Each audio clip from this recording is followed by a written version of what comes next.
Bonjour à tous, capsule juridique numéro 189 du 22 novembre 2023. Je vais vous parler aujourd'hui des USA. Alors tout d'abord, l'association US Right to Know, dont je vous avais parlé dans une de mes dernières capsules, communique sur Twitter en indiquant que dans une autre procédure introduite contre l'université de Chapel Hill en Caroline du Nord, là où Ralph Baric a travaillé sur les gains de fonction, une décision a été prise. Alors voici ce que dit le représentant de cette association sur Twitter. Je cite.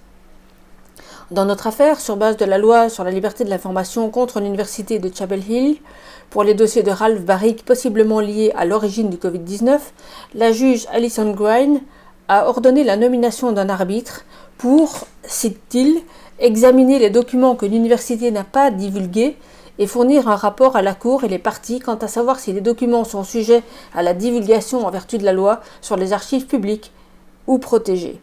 Fin de citation. Alors il publie sous son post la copie de 2 pages de cette décision rendue et je vous mets le lien sous ma capsule.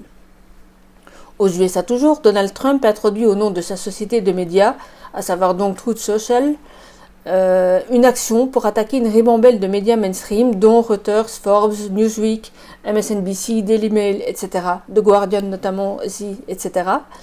Petit extrait au début de la plainte, je cite. Cette affaire concerne une campagne médiatique sans précédent et apparemment coordonnée, menée par pas moins de 20 grands médias visant à attaquer TMTG, c'est-à-dire le nom du groupe de Trump, et sa plateforme Truth Social, en rapportant faussement que TMTG aurait perdu 73 millions de dollars.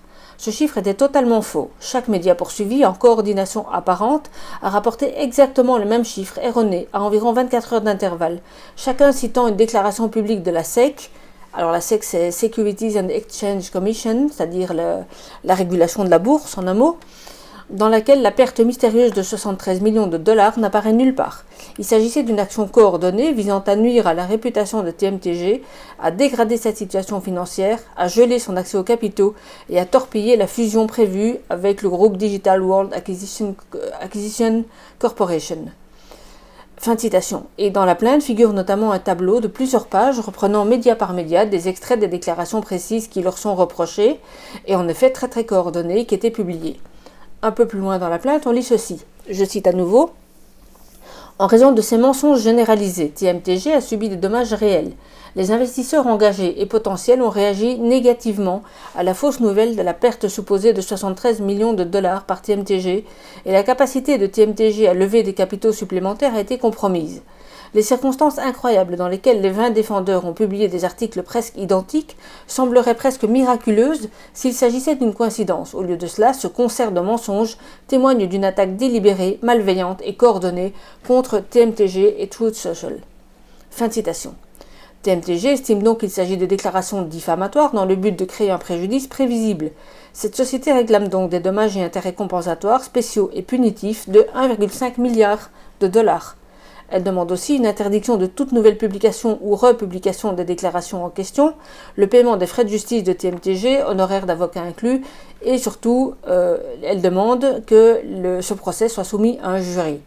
Je vous mets sous ma capsule un lien vers mon canal Telegram sur lequel j'ai relayé un post en 2 parties, publié par Sylvia Miami, que je salue d'ailleurs au passage et que je vous suggère de suivre parce qu'elle vit en Floride et elle fait un travail vraiment extraordinaire. Toujours aux USA, enfin, une structure nommée Media Matters a déposé un rapport pointant des tweets qu'elle estimait racistes, nazis ou suprémacistes blancs, dont Elon Musk serait l'auteur ou en tout cas le soutien. Suite à cela, de gros annonceurs ont arrêté et retiré toutes leurs commandes de publicité sur Twitter. Elon Musk, estimant que ces tweets ne revêtent absolument pas les caractères illégaux que cette structure invoque, a donc de son côté lancé lui aussi une procédure en justice.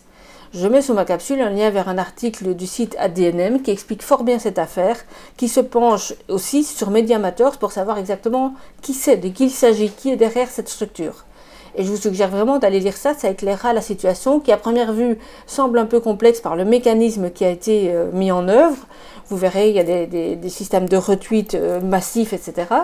Donc si on s'en tient aux infos des médias mainstream, vous n'allez strictement rien comprendre.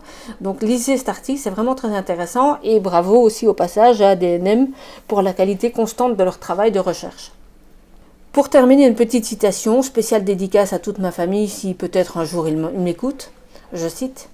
Parfois, les gens ne veulent pas entendre la vérité parce qu'ils ne veulent pas que leurs illusions soient détruites.